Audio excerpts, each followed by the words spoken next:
Today's episode of the Ramp It Up podcast contains explicit language and may not be suitable for all audiences. Listener's discretion is advised.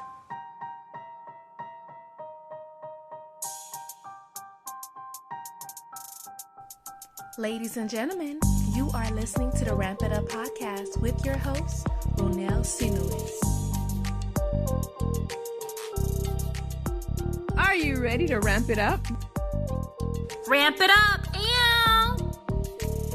Hey, yo, ramp it up, B. Girl, ramp it up! Ramp it up! The Ramp It Up podcast. Hey, you need to ramp it up. Ramp it up. On today's episode of the Ramp It Up podcast, I am joined by a newly made friend of mine. She is a rec therapist. We're talking about recreational therapy for today. And she goes by the name of Laura Ridler. Laura, say what's up. What's up? I'm so excited to be here with you today, Randall, and talk to people a little bit about recreational therapy or therapeutic recreation. Now, I just want to point out one thing our parents got wrong as I was growing up. They always said, never talk to anyone on the internet. And we met through the internet, and now we're friends. So, haha, mom. Sometimes you can meet good people, too. But I got to say thank you very much for joining me. I know you're 3 hours behind. You're in Oregon, and you're taking this time to spend with me on the podcast. So I really do appreciate it. You're welcome. Now, I got to give the people a little bit of background on you.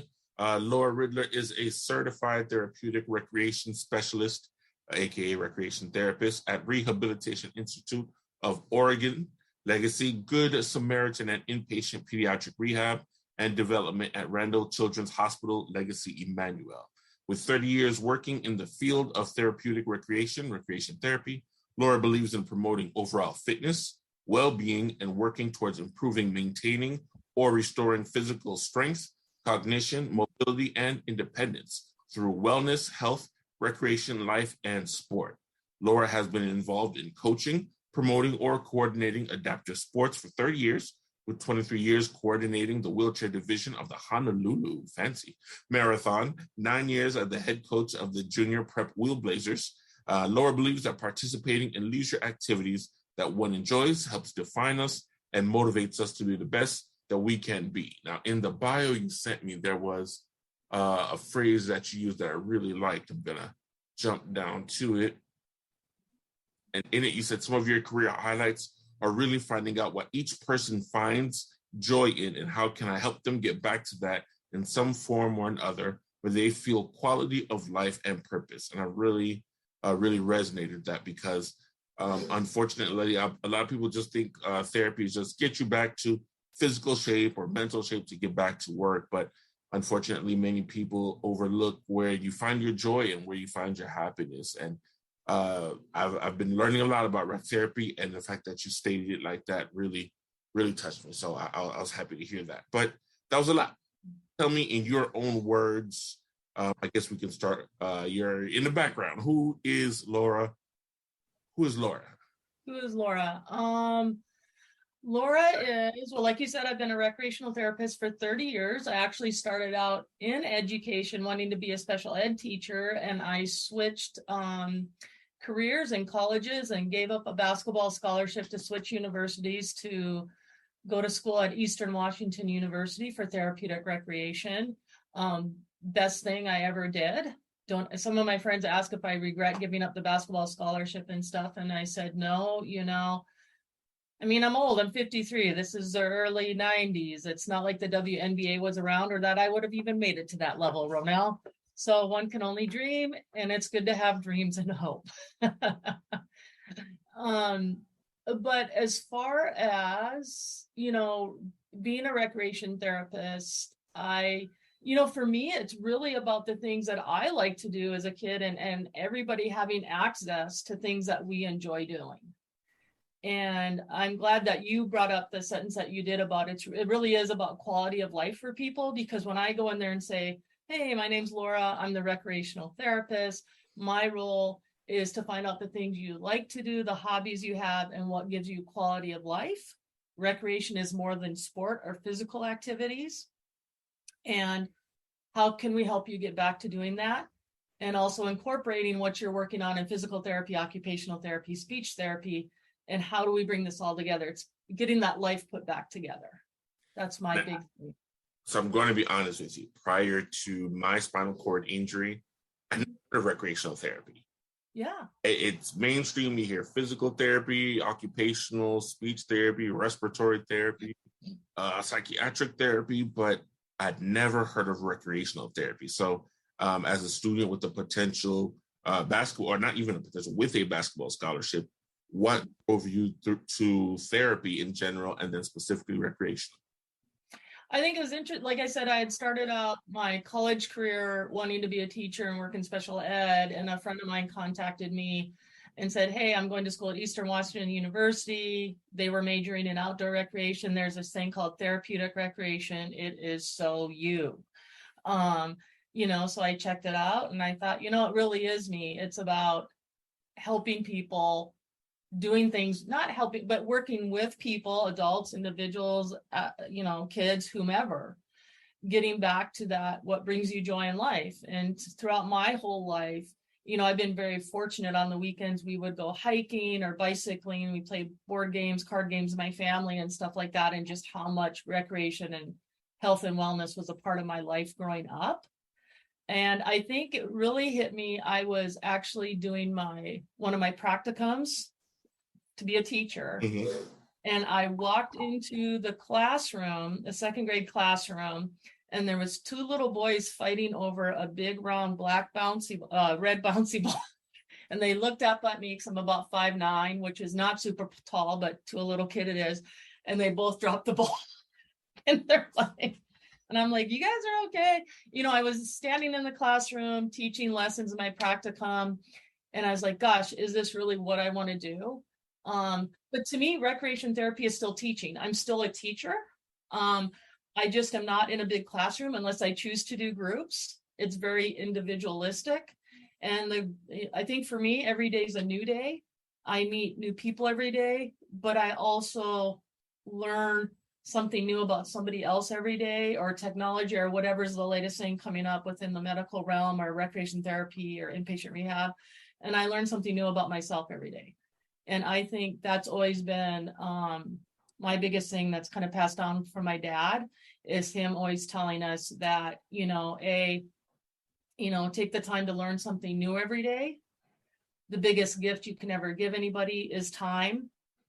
And so that's why I've been doing it for 30 years. Let me tell you, Ronell, if I wanted to make the big money, I would have went on to school and become a PT, OT, or speech therapist. So for me to say I've been a recreational therapist for 30 years, and when people ask me, what is your dream job? I'm like, I have my dream job. The only thing I would change would be if I could take a year off of work and go work in the Smithsonian's. I love history. Oh, cool. I love history. I'm one of those people who will read every little thing in the museum. Well, you would have been very helpful when I was in school because I sucked at history. So that would have been great. But now, okay, so you mentioned some of the more mainstream ones as well. And so I'm going to give you my understood definition of the OT and rec. And please correct me where I'm wrong, because I want to find out, what would you say are the differences? So physical therapy would be just to, I guess, help assist someone in regaining their physical strength and activities after a potential accident or dealing with any form of disability. Occupational would be helping someone return to their daily activities, whether it may be taking care of their own personal hygiene, cooking, working, schooling, etc. Now, recreational therapy, just from the definition, you would assume it's some of the more leisure activities that they enjoy using, whether it be sports, exercise, or going out to eating and stuff. So my very, very elementary definition of the three, but I'd ask you if I was anywhere on point and if you can give me yours. I think I'm not going to say wrong. What I'm going to say is we then take all that. So you're right. The PT is working on those functional physical gains, gross motor skills, or like transfers, or if you're learning to use a power chair, those types of things. OT, you're right, is working on those activities of daily living, helping you, if you're not physically able to do it, be able to direct your care, some of the cooking and whatnot. Speech therapy might be working on, if, speech or cognition, technology. Recreation therapy is we take all of that. So what gets you up in the day to want to get in your chair, right? So for me, when I meet somebody who's newly injured, and we're specifically talking spinal cord injury, after I've done an assessment with them, it really is, you're up in the chair. And I also have to know everything about somebody. I have to know all the medical stuff about an individual. I also have to know everything about the chairs, because I'm the one who's going out in the community. So I do have to know about manual chairs, power chairs, if someone's on a ventilator, just all those components. And plus it's a natural, something I like knowing anyways.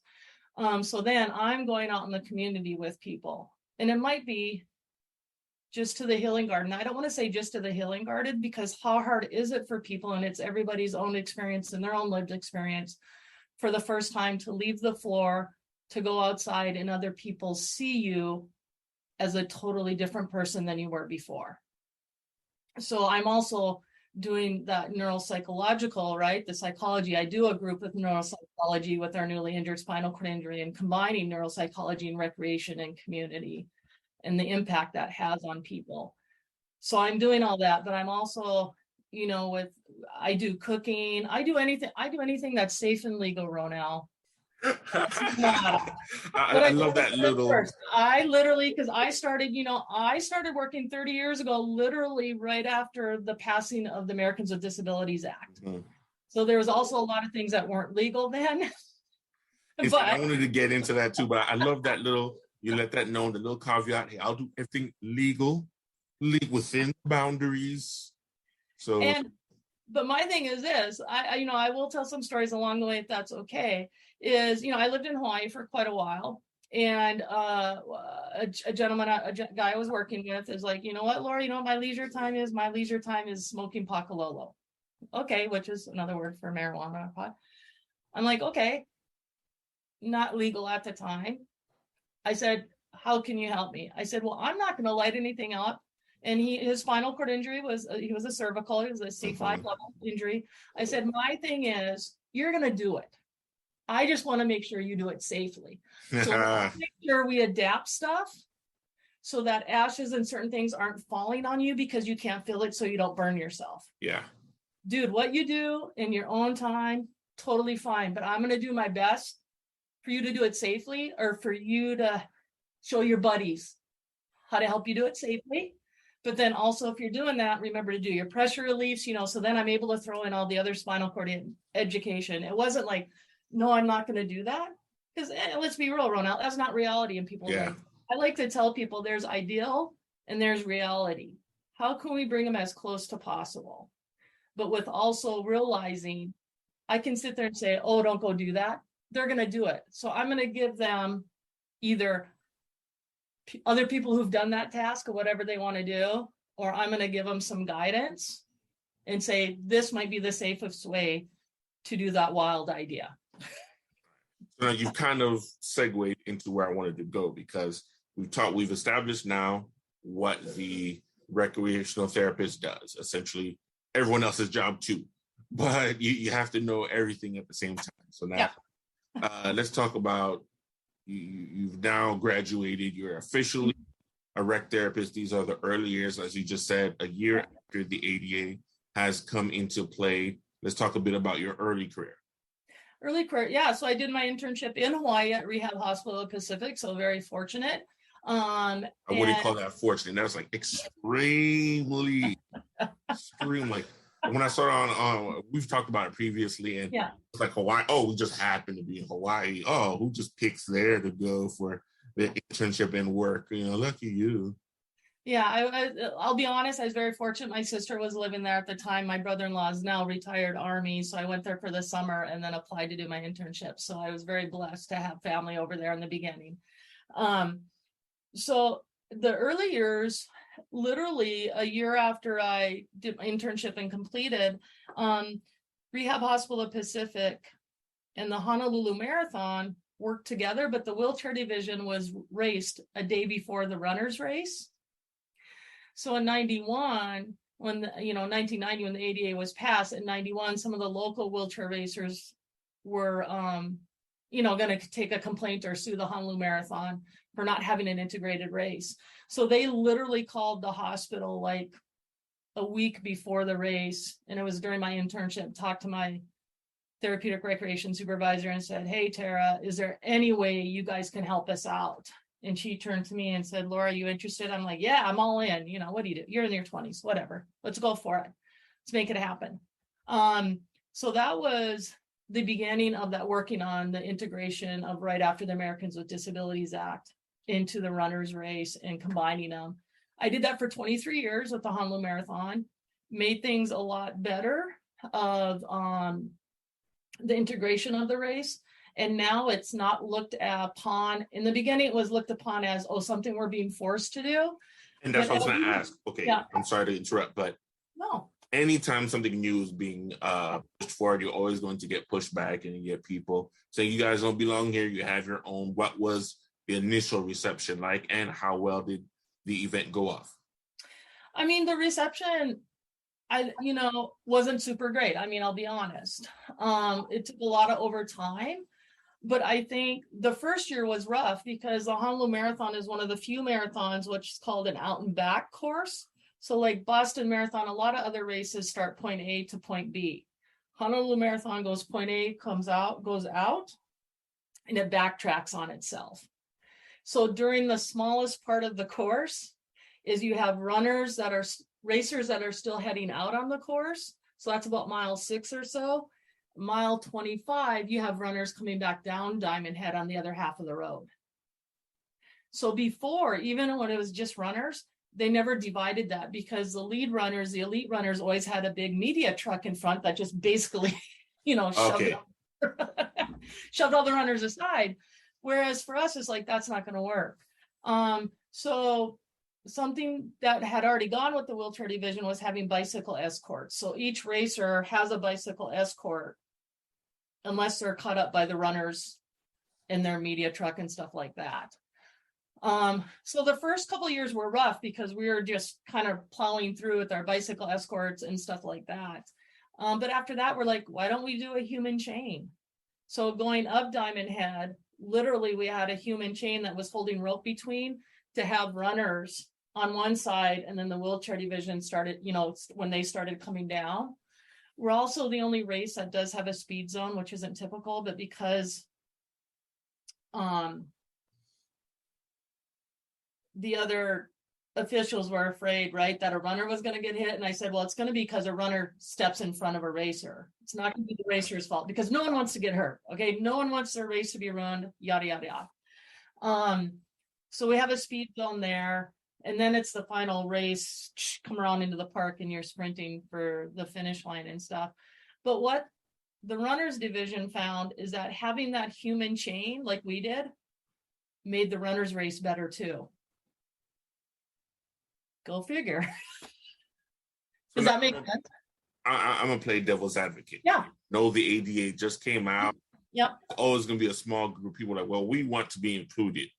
But if it's a safety concern, why not keep the two separated? Why is it important to offer the general public, everyone, access to being able to participate in the same activity?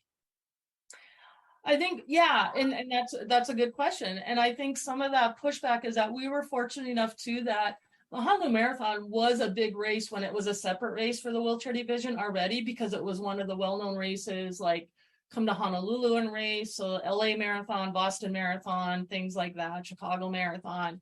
So it was a place to come and race already. And so we had backing from other racers from the mainland, we call it, in Japan, to help integrate it and not make it like there's not going to be a division or we're going to keep it separate. And I think too, I have to give kudos to the hospital that I worked at the time and my mentors, because the hospital itself said, we will not put on a separate race. I think that was the biggie. We're integrating. Okay. So it was Rehab Hospital of Pacific was that kind of sponsored the wheelchair division. And so when they were getting asked to integrate it and the Honolulu Marathon came to us, can you help us out? Yes, we can. And by the way, plan B is not, we do it separate and the hospital does it. Plan A, B, C, and D through Z, or it's going to be integrated in some way. Okay, so no matter what, it was going to. No matter what, yeah. So now again, you're on the cusp of history. Like this is just now coming out. We've books on discrimination because of disabilities, and now the ADA is like, okay, look, we're taking this out, and of course, there's going to be people with pushback. How did you feel now, literally at the cusp of creating these programs, changing people's minds, or opening up these avenues for everyone to have equal opportunities, at least on paper? You know, it's supposed to be that way. But again, you're literally making these things happen where right now in Honolulu. You know, I look back now and I'm probably going to start crying or get chicken skin, as we call it over there. It was amazing. It was challenging, but it was something that had to be done. Like, why shouldn't anybody else have the same rights as I do? I think what I always tell people too, we are all a heartbeat away from a disability. So when you look at somebody who is a chair user, don't think that can't be you tomorrow. And that's things I would say in the meetings with the bigger association when we're, you know, building up for the next marathon and stuff. But I think I also had to be aware of being finessing some of my wording so I wouldn't offend people also. And that's always a fine line. And I think also having the right staff in place throughout. So when I was coordinating it and a friend took over for me, is, you know, I had people on the course. So come race day, I'm in charge of about 100 volunteers. So I used to be in charge of the human chain, which was done by the Coast Guard, because the Admiral's house for that whole Pacific region is right there on Diamond Head. And so one of the admirals that was there at the time, she was fabulous. It's probably the only time, if you're enlisted Coast Guard, that you could go to the Admiral's house and all that. And she opened it up at 3:00 in the morning because, you know, the race is super early in the morning. And all those kinds of things. But then also having my volunteers from the hospital that were in strategic places. But then I always made sure that I had people in the medical tent or my volunteers at the finish line. I did have people with that medical background to help people that needed it when they came across. Because if I just relied on the medical staff there,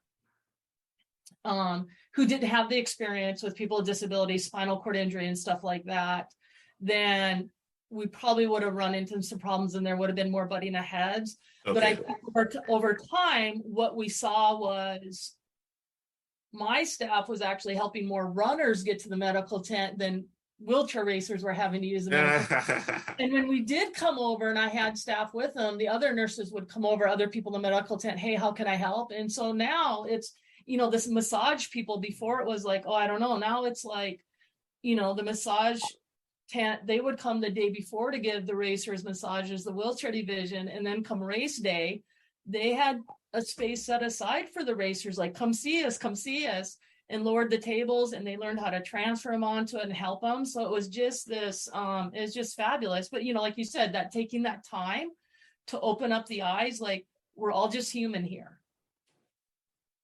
So I've had the pleasure to have attorney Jeff Mindy on my show a few months ago. And we spoke a bit about Social Security benefits. And I didn't know before that he literally wrote the book on the Ticket to Work program. Yeah. And first of all, it's crazy that I'm speaking to people from history. Like, you guys are legitimately in history. You guys are part of the are making these things happen. And for one, I'm having been recently injured, I'm very grateful that you guys have made these moves, whether you live in Hawaii or not. And there are many people who've been looking at those programs and adapt many of the things you guys have put into play today. And I'm just want to let the listeners know that every movement always has those in the beginning, and it's never easy. And we always have to look back and be grateful and thankful that people like yourself are just dead, and Jeff and many others who hopefully I have on the show later on, continue to fight for us and have fought for us in the past. And I definitely need to have someone from the ADA on the show, because I don't think many people really understand what the ADA has done for people with disabilities. Yeah, I agree with that. And I think some other things, being on that cusp, like you said, Ronell, is part of that with the Honolulu Marathon, but then part of being a recreation therapist there in Hawaii at the time is that I was a part of a group. I helped start a spinal cord injury support group at the hospital, but we get people from the neighbor islands, right? So people from neighbor islands would come when we would have like our big beach day, or sometimes I would go to the neighbor islands to visit people. But we helped make where the beaches in Hawaii are accessible today. So if you ever look up Access Surf Hawaii, which is adaptive surfing and other water activities there, and you see all the blue mats, I was very fortunate to be a part to help start those out and getting beach chairs at the beaches and using them back in the 90s, and meeting with the mayor, being part of the groups that did all those things. I just feel so fortunate that I was a part of that. And what's so great is to see it, everybody's work carrying it on, but also reminding people, like, everybody uses those mats, right? They push their baby strollers over them, like curb cuts. Like I tell my friends, even coworkers, I said, don't use a curb cut, don't use a door actuator, don't use anything that was actually started out as something or technology for somebody with a disability, or designed or invented by somebody with a disability. You will find your life is very small. Instead of, wow, this has opened the door. When we start out with inclusivity in universal design, everybody can access it. The more I've been working with United Island, just doing advocacy on my level, that's been a phrase I've heard a lot, and I've found myself using a lot as well. If things are designed with people with disabilities in mind, or just for universal access, it's accessible for everyone. Like myself, who's a wheelchair user, can use it. Like you just said, someone with strollers can use it. I've seen people at the beach using the rubber mat for their coolers. Like it's now accessible for everyone, whereas they would have found it a lot more difficult to get by, but not realizing that this was made for people who were unfortunately overlooked. I don't even want to say discriminated against, because to discriminate against me, you have to know I'm here. They were just fully overlooked. Yeah. And then, discrimination can come into play. But so for all of you guys out there using curb cuts and stuff, yeah, you're welcome. I very well, totally. I think, kind of going back a little bit with, me growing up, I did a lot of sports and stuff, and I do a lot of things with adaptive sports and adaptive recreation to this day. I helped start the youth prep wheelchair basketball team here in Portland, Oregon, for Oregon Southwest Washington. A lot of traveling, for me too. I was going to bring up, I did a lot of training, because back in the day, we could go straight to the airport, and with Aloha Airlines, Hawaiian Airlines, they would actually let us practice going down the jetway and transferring onto the planes pre 9/11. I know it was beyond, because living in Hawaii, people have to fly. Yeah, literally. Yeah. You can't drive to Florida. Like, hey, we're taking road trip. So very fortunate in that way, being able to practice and do all those things. So those are other things I do. It's not just like, okay, here you go. It's when I'm doing an outing, and I know I'm kind of tangential, but I do best in this way, so I apologize to your listeners, is when I'm going out to the healing garden with someone, or we're going to go down the street and they're newly injured, it's not just, okay, let's get in your chair and go. It's, okay, what do we need for supplies today? And let's always have it with you, because when you start having it with you from day 4, day 5, day 7, when you get home and you start going to do your own thing, you're always going to have your caffeine supplies with you. You're always going to have extra water, all those other things that before maybe you're like, yeah, I just grabbed that at the store and but you're always going to have those items with you. So part of what a recreation therapist does is putting that all together and reminding, pressure reliefs, or, okay, you're not going to sweat as much in the hot sun. What is this going to feel like? What should you have in place? What's autonomic dysreflexia? And putting it into those, those real life situations. I like to say, even though I work in healthcare and a medical system, I operate in the social model. Mm-hmm. Because I think that's, that's where life happens. So now you're I want to transition to a bit of your actual hands-on work in the hospital or in some of the therapy locations. My literal first exposure to recreational therapy, again, like I said, was post-injury. So it is December of 2016. My first day going into the gym at Jackson Memorial Hospital. It was actually my OT, Suzette, got me up out of bed. She's like, all right, we're going to write down some of your goals. And she's explaining to me what occupational therapy is. And later on in the day, I had Stephanie to do, and I'm just saying names, so shout out to y'all for Jackson. We were doing my inpatient physical therapy, and I just happened to be just sitting in my chair in between. And I just see a group of people kind of roll up to one of the open areas, and this older lady, Kathy, shout out to Kathy, we're going to talk about her a little bit, comes with a little music box and drops the music, and they're starting to just do little exercises in a circle. And I was kind of reminded of like a nursing home where they do like the little activities with the old folks in a circle to music. And I was like, what are they doing over there? Like weird people just doing curls to music, you know, and that was my first experience. But what I saw immediately was Kathy was, I can't say a ball of energy. She was like a net full of balls of energy. Like you played basketball, so you'll see where all the balls are. She was just all of that energy. And she was just really excited and really hyped and getting everyone participated. So my first couple of weeks, I didn't really interact with Kathy, but I was always watching her in the activities. And you see the flyers for sports and all these other things. And again, I was just like, how am I going to do any of those? I'm injured. I don't know anything about that until I guess it was my turn to link up with Kathy. And I was just like, oh, now I'm starting to get it. I think our first activity was her taking me literally just on a tour around the hospital and the neighboring area in my chair, just making sure I knew how to navigate the curb cuts and going around turns and going down ramps, and not realizing that falls under the purview of rec therapy. So I know that was a lot to say, but if you remember, or if you can just say, what are some of the initial responses some of your patients have had to being told they're going to take recreational therapy, most likely not knowing what that is? Oh my God. Okay, I'm going to use who's now a personal friend of mine. A friend of mine who was 21 at the time. I mean, she became a friend after her injury. So I walked into her room and I said, I'm Laura from Recreational Therapy.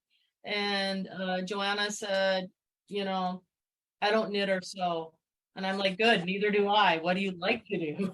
I said, thank God. Yeah, and that's what it feels like. It kind of feels like a, okay, nursing home, let's play bingo or toss the ball around. Yeah. Nope. But what was great is that we, I did my leisure assessment to find out what people like to do. And our first outing, and I'm going to tell this story, and she's always said it's fine to say her name and to tell this story, was she really wanted to go get her nails done with her friend. And this was in the early 2000s. And I'm like, okay, but it's going to be on Sunday. And just so you know, the accessible place to get nails that are close by are closed. So I'm going to have to bump you up and down some stairs. Do you want to learn how to do stairs? And she's like, okay, if it means I can get my nails done, totally fine. Will your friend be okay with it? She's like, yeah. So it was interesting because we did go outside a little bit beforehand, but doing the stairs and getting up there and getting onto where she could do her nails with her friend and, those kinds of things, and coming back, her comments were very interesting in the sense of, Laura, I used to be one of those people that would stare at others who were in chairs and wonder what happened. Wow. And to now be that person that other people look at is very different. But the other thing, though, was she had a great support, but she's now married. She has almost 2 kids. She's due any day. She's a para. But say 2.5 kids, just one leg. And, yeah, she's got 1 3/4 of a kid. And she always comes back and tells me, thank you so much for having me do the things that I did. and allowing me and meeting me where I was at in the moment, because for her, it made it feel like I can go do anything. Like my friends don't have to have ramps into their house. My friends don't. She goes, and I know I'm lucky because I use a manual chair, so it's easier to get me around. She goes, but I am able, I'm doing things today that I would have never thought possible. She goes, the other people, PTOT speech, they showed me how I could do things. She goes, you showed me that I could live again. And I, it takes someone with an injury or with a disability or in the community to understand the difference. Yeah. And I guess that kind of segues me to my story about Kathy. Um, and it wasn't even it was a trip. It was my first trip post injury to a restaurant. And early on in my injury, my swelling was so high up that I had no arm function whatsoever. I was using a chin control for my chair, and there was no way I was doing anything without someone coming along with me. And our field trip was to the Bayside area in Miami, really just right by the front, and it's like a big shopping center, restaurants, and everything. And instead of taking the STS, the Special Transportation Services, she got on, and I say she as in Kathy, got on the Metro Rail with myself and my friend who joined us. And it was supposed to be a large group anyway, meeting down there after, it was like after 5 p.m. at the end of the day. And she showed us how to ride the train or the Metro Rail, which ironically, I don't think I'd ever had to do before in life, period. So I'm like, oh gosh, I'm learning how to ride the Metro Rail. And she brought us down there. And besides doctor's appointments and just being in my neighborhood with my family members, this was essentially my first time back out. If you can't tell, I'm very extroverted, big person. Mm-hmm. I love being out in the center of attention, loud. What people don't realize is post injury that changes to whatever degree. Not everyone is open enough and honest enough to say that, but I'm gonna be real, and I've said it on the podcast before. My self-esteem, my ego took a huge hit because you don't want to be that person, as you said, that gets stared at.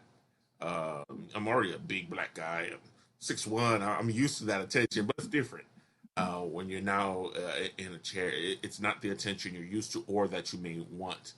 So I was like, I'm going out in public, and we're going to a restaurant. And not only that, we have to tell them, well, you have to put about 6, 7 tables together and move chairs because we're all going to be in wheelchairs. So it was a lot of attention that I wasn't necessarily used to. In fact, after being on the radio for a few years while heading down to Bayside, so I guess someone just happened to overhear me speaking and recognize me on the street and stop me. And it was kind of embarrassing. Like I'm used to it before, but now I was like, dang, I just got injured. I don't know who this person is. They're stopping me. They want to take pictures. Like, dang, all right, let's do it. But Kathy, again, was just so accommodating and so warm. And when we got to, having dinner, everyone was just having fun. And it made me realize, I can start going back to some of the activities that I fully enjoy. And then she's done so much more from then, getting us back into sports. I love water sports, and that's ironically how I got hurt. And because of Kathy, I went and did water skiing post injury. You know what I mean? So there are, my perspective on rec therapy changed completely. No, it's not just throw a little rubber ball around the room, and it's literally, what do you like to do? What do you love to do? What brings you joy in life? Let's see if you can do it. Bocce ball wasn't my favorite, but hey, I learned to play a sport. Adaptive bowling, adaptive fishing. It really changed my perspective and helped me get past some of those barriers of being afraid of going out and doing what I wanted to do.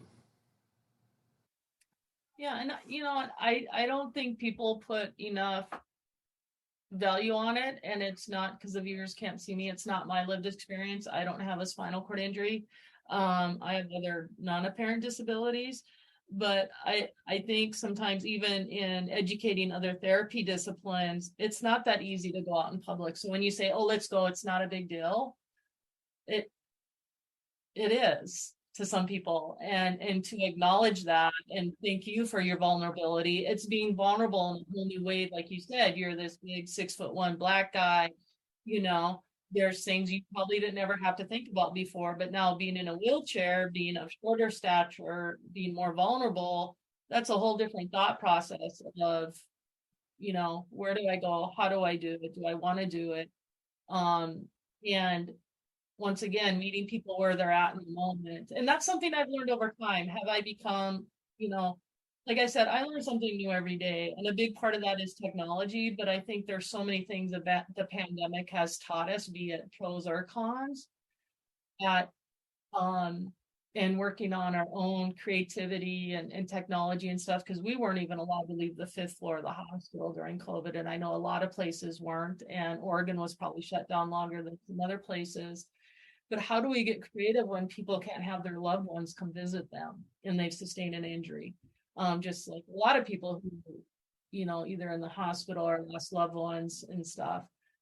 And how does that change if you're not able to do some of those community outings we did before, and now you're going home and having to just, you know, figure it out on your own? I mean, a lot of people I do meet outside of the hospital because they haven't had that experience as far as some of the community outings we normally do to help them transition into the community or just whatever at home.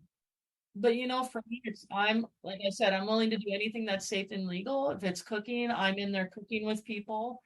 I'm in there, people who want to sew again. It truly is whatever people want to do. I'm going to find a way.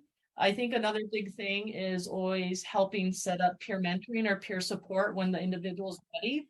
I mean, resources, I give them resources right away, but I'm also, you know, be mindful to when people are ready for that and them reach out. I think that's a biggie. Is it's easy to say like, oh my God, you got to meet Randall. He's the coolest dude ever. You have the same level of injury, you know, all this kind of stuff. But then you can speak to this. I cannot. I'm just going off of what other people have told me. Is like, you know what, Laura? You know, the first year, so I didn't want to meet anybody. I didn't want to talk to anybody. I'm glad that you gave me the resources when I called you back, or I'm so glad that I did do it. But thank you for giving me the space to when I needed to do it. And thank you for, my biggest thing is I always offer it to the families and I ask the individual, hey, Fred, you're telling me you don't peer support right now. Is it okay if I offer it to your family members to maybe speak to family members of other people who've had spinal cord injuries? So at least the family can start networking.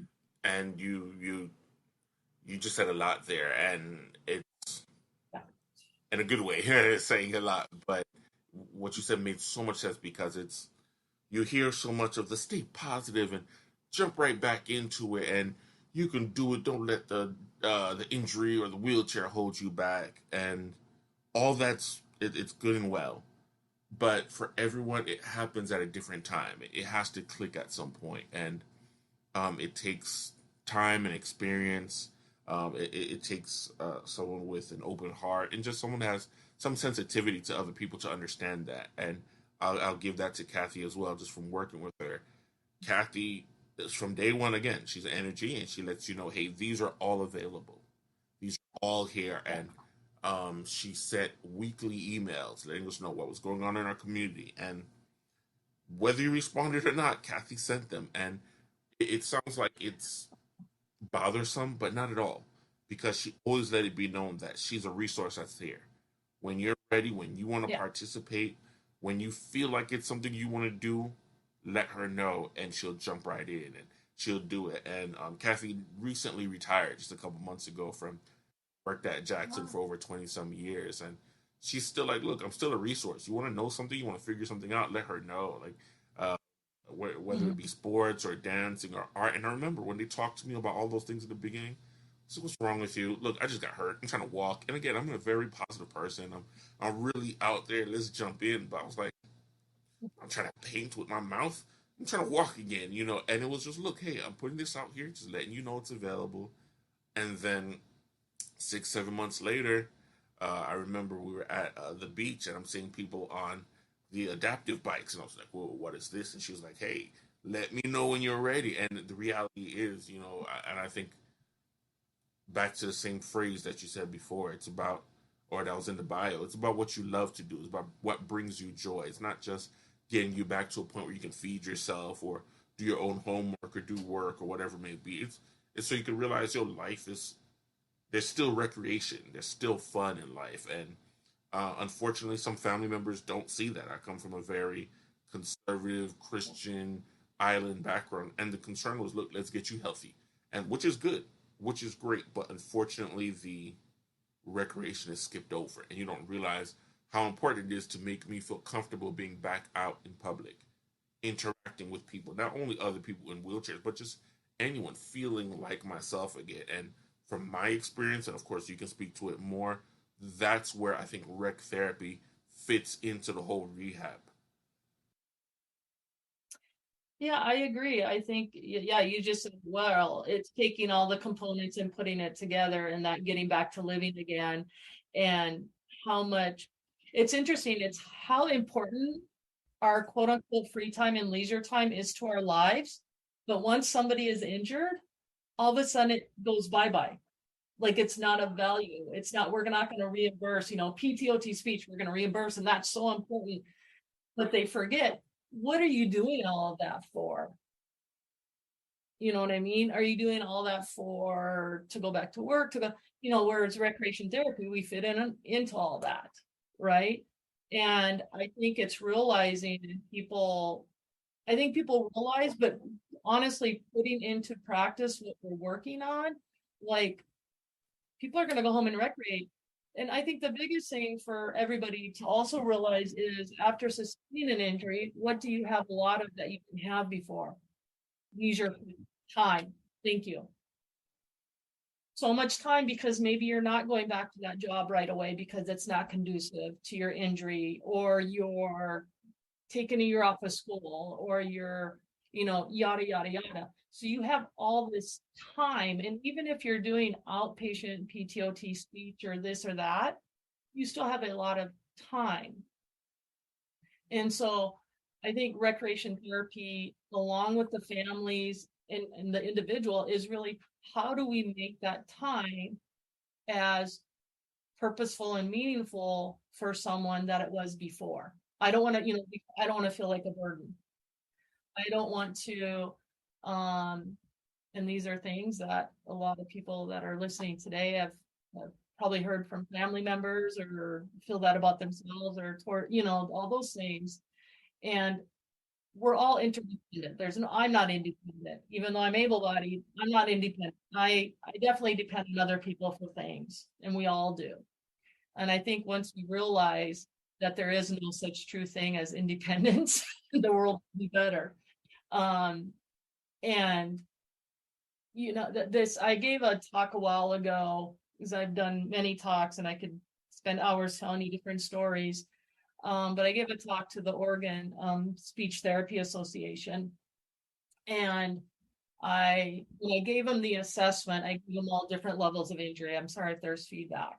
And so they had to fill out their leisure interests and stuff. And then we talked about how you could access different things. But then what I ended with was, I love to read the Sunday obituaries in the newspaper. And they're like, wow, where is this person going with this? I said, because when you see the Sunday obituaries, they're usually longer and they tell a story. Where in there does it say in somebody's obituary? It might say where they worked, but it's not going to talk about, I worked from 9 to 5, I did this. What is it about? Their obituary is about all their recreational hobbies, the things they love to do, quality and purpose of life. I said, so when we are working with people that are, spinal cord injury, head injury, strokes, I work with a wide variety of people that sustain a spinal cord injury. It's like, all those experiences, getting back to doing life in whatever way that person wants to do in the time frame that they feel comfortable doing it in. And, another story, people like this story, hopefully I don't offend anybody on your viewership, but this is back in Hawaii. I had a guy, Laura, I like to go to the strip clubs. Awesome. That Okay. sounds very recreational. Yes, indeed. Totally. You have no idea how many times I've been asked that. How can they go to the strip clubs? And this is the early 90s. And power chair, you're going to be a power chair user. He's like, how am I going to get my money out? So we practice like, okay, in OT, you're doing these exercises. Okay. Me and the OT, we worked together. We made this cool fanny pack type things. We had it fanned out so he could pull his level of injury was about C4, C5, more C5, where he could pull his dollar bills out. His caregiver could line him in there the right way, And then back then, when the ADA was just starting, how could he get in and out of his favorite strip clubs? So of course we had to go practice it. So we go to the strip club that he could get into. And everybody was happy to see him. He obviously goes there a lot. His picture's on the wall somewhere, Well, this is the thing though, right? Anything that's safe and legal. Back in the 90s, I could do outings to strip clubs and it was not a big deal. Ronald, they would serve you beer in your hospital room in the 80s and 90s, okay? As a different times, my friend. So, we go in, we find, kind of an area that he could fit under real well. And so everybody came to say hi to him. We figured out how he could get his dollar bills and what he wanted. But in that whole process, he was because he was back with his community. I think that's a big part. That was his community. Who am I to judge? That's the other thing I want to talk about. I am not the gatekeeper of other people's leisure and recreational time and interests. Just like I don't want people to gatekeep mine. It is not up to me to be the gatekeeper of others. If the strip clubs bring you joy, that's your community, that's your peace, we're going to do it. And I think what was great after that is some of the other clubs he went to, because he'd come back to the hospital and say hi to me, or I'd go meet him up for dinner or something, is they put ramps in to get into the strip clubs. I'm going to start crying. But then he started to bring his buddies in who are also newly injured. So here you got this whole new clientele going to the strip club. But the people who worked there, because it was his community, really took care of him. Like, hey, are you doing your pressure reliefs? He goes, yeah, my caregiver comes, and sometimes they know how to empty my leg bag, so it was really this, I keep going back to community, but if we hadn't taken the time if he didn't have recreation therapy, I don't know if he would have been back to doing that, or it would have been more of a challenge, but it was a way to help him get back to his community. And then his community learned how he needed help in this new situation. And then it opened up the doors for other people.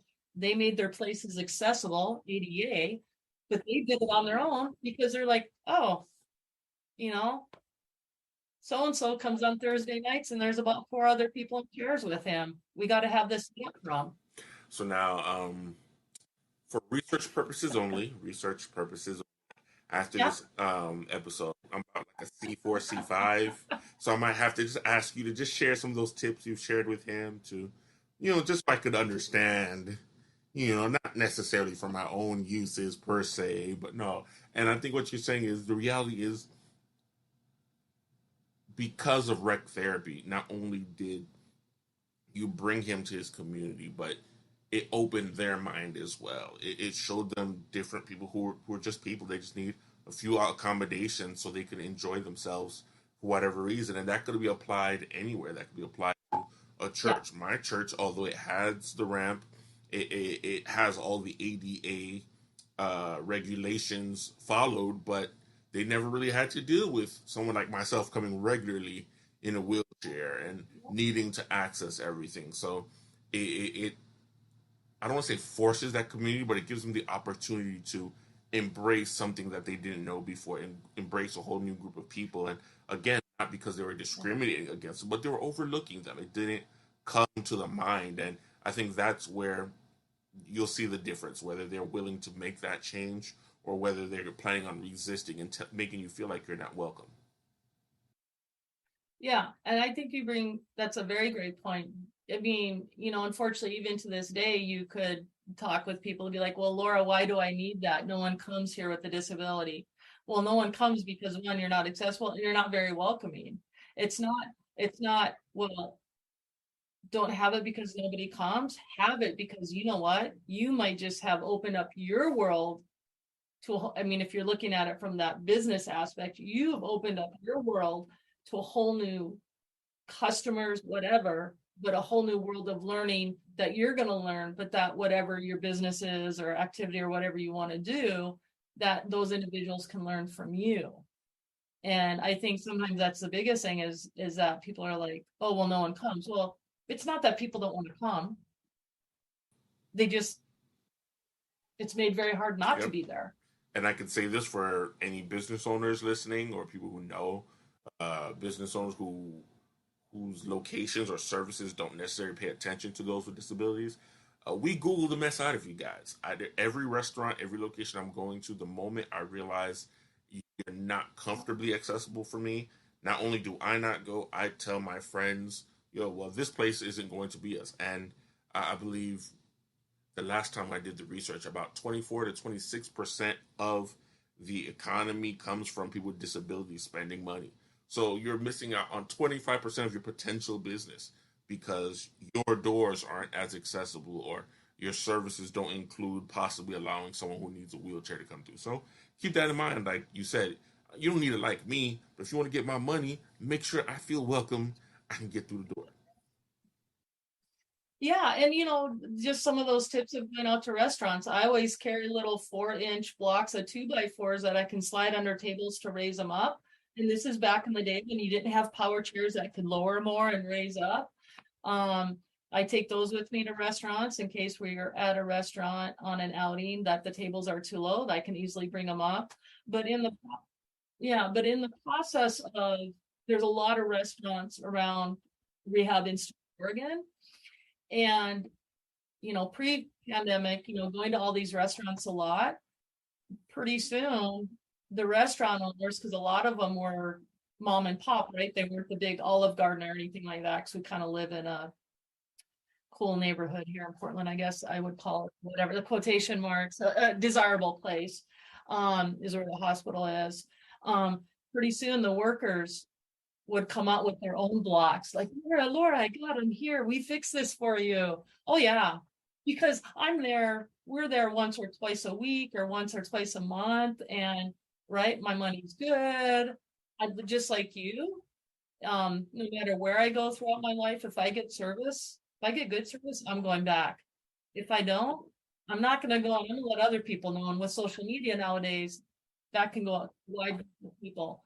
And I think that's the key, is educating, like we're going out educating the restaurant owners at the same time, like, oh yeah, we love to come, but these are some features that are hard. And some of them on their own, the wait staff, they would see me coming down the sidewalk and I could just see them like running in the back, getting their little wood blocks and stuff, which is super cool. Because some of them, I told them, I said, do you want me to make some wood blocks for you guys to have for other people that come in? And they're like, no, I've got, my dad's making them or whatever. So that was pretty cool. So yeah, that's a little hack for you. And from my perspective, that's heartwarming because even though I'm getting more accustomed to it, it's not easy going into, especially because I work in restaurants for a long time. You always hate the people that are so annoying and want you to move everything. So it's kind of hard going into someone's place of business, like, hey, move those 3 tables and that plant. So so it's kind of difficult. I don't want to say demanding, but making these requests of places. So it's heartwarming to hear them running to do that for you, because not only do they want to accommodate you, they want your business, but they're realizing, they just need a little bit more room, or just lift the table. It's something so simply or easily rectified that they could just do it openly without making you feel like you're an inconvenience. Yeah. And I've had a lot of feedback, and the other recreational therapists too, Karen, that I work with, feedback to that, families and patients have given feedback to our bosses, to us directly, was, before doing things with recreational therapy, I didn't think my husband and I could have date night again, going out to restaurants. And now that we've done it here and practice, like we can have date night again. We can cook together again. We can sit here and watch the kids. We can, whatever those things, once again, that means something to them. It's, it's thinking ahead of, okay, these are the things I should ask for when I go to a restaurant first. But if not, these are some things I can have with me once I'm in the restaurant. But we could literally, especially just because of our rapport, speak forever. Yes, but I know it's a time frame. Just to wrap up, I'm going to ask you to give, I guess, advice to two groups of people. The first to students or people who may be considering a path, a career path in rec therapy, and then to the patients and even their family and friends of people who may need rec therapy now or in the near future. So, a piece of advice for the students or people looking towards a career path. Students or that career path, have an open mind. Flexibility is the key in recreational therapy. We do take a lot of the same classes as PTOT and speech with kinesiology, physiology, midterm, all of that. When you're doing your practicums, expand yourself, learn something new every day. Don't just work with one side, like, I only want to work geriatrics, and you close the door to working with the whole realm of people. Because in the realm of, if you just want to work geriatrics, you're still going to work with people with spinal cord injury or IDD or people who've had strokes. So I always say have an open mind, and then, get some extra certifications. If fitness is something you enjoy doing, then look into the chair fitness, all those things that are out there nowadays.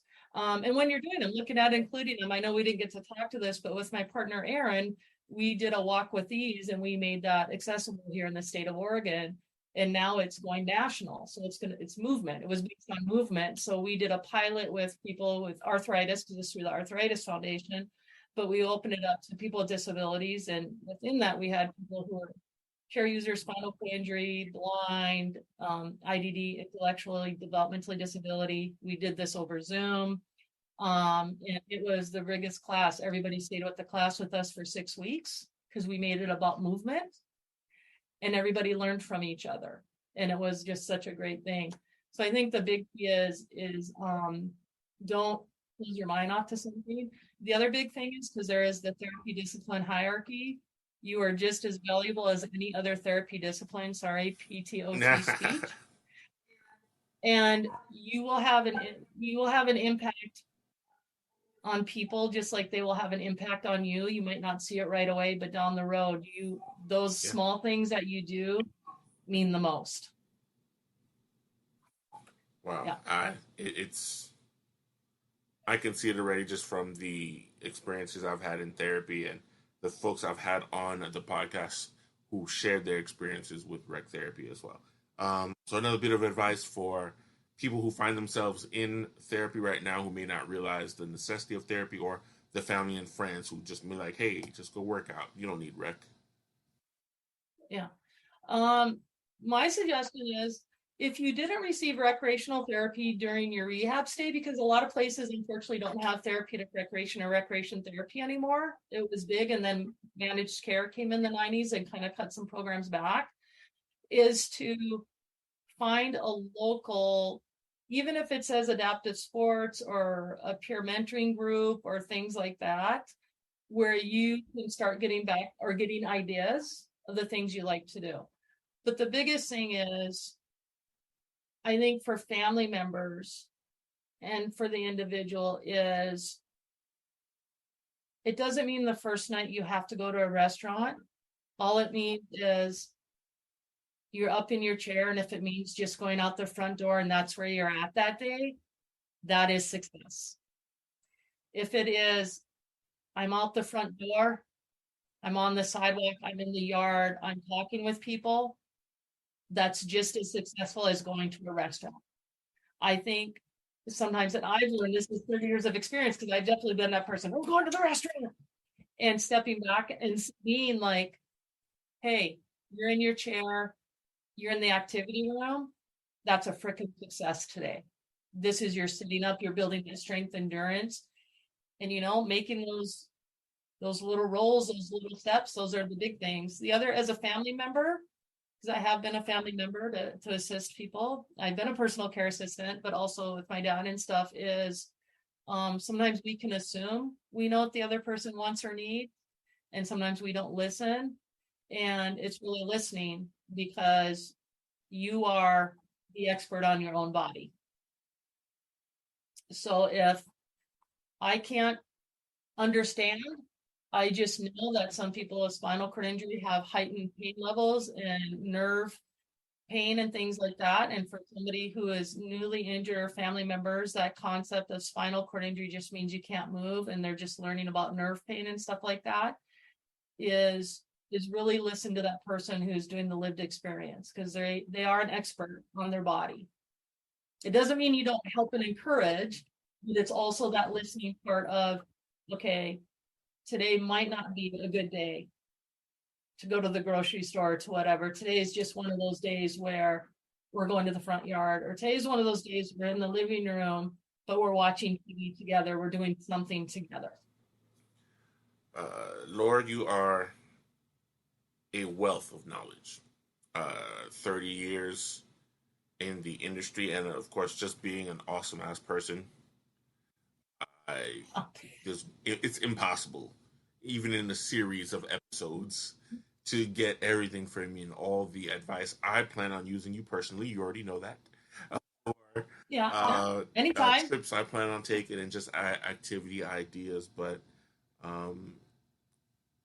everyone whose lives you've touched, I'm sure, have been blessed, have been fortunate, they've been moved, and for those that you're still in contact with, I know they have nothing but good things to say about their experiences with you personally and as a rec therapist. Thank you so much. Shout out to Kathy again for the work she's done with me and many others at Jackson.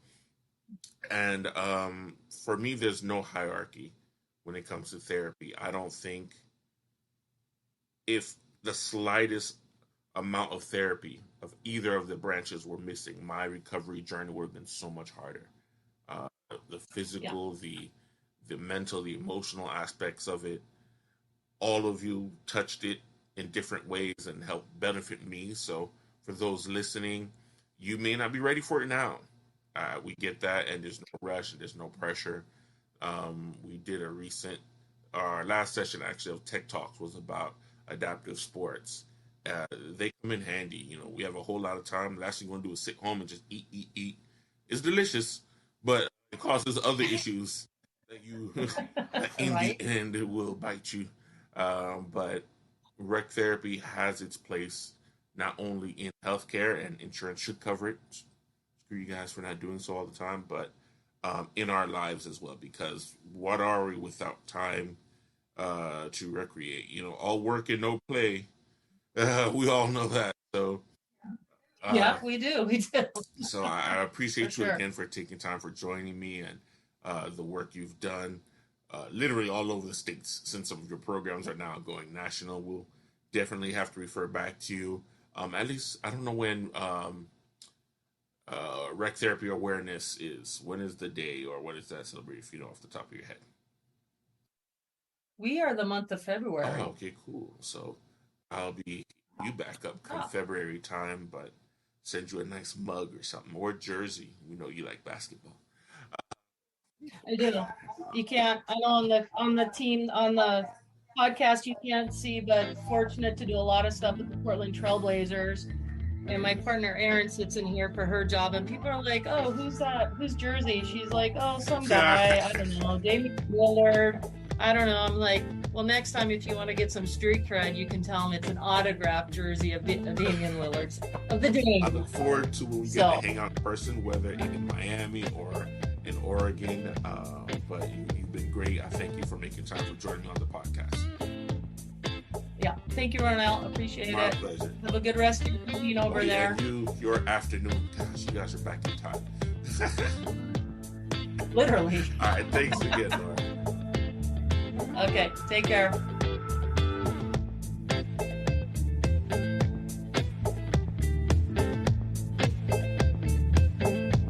Thanks for tuning in to the show. Connect with the podcast on social media.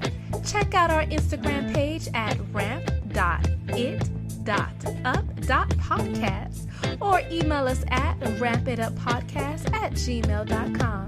Until next time.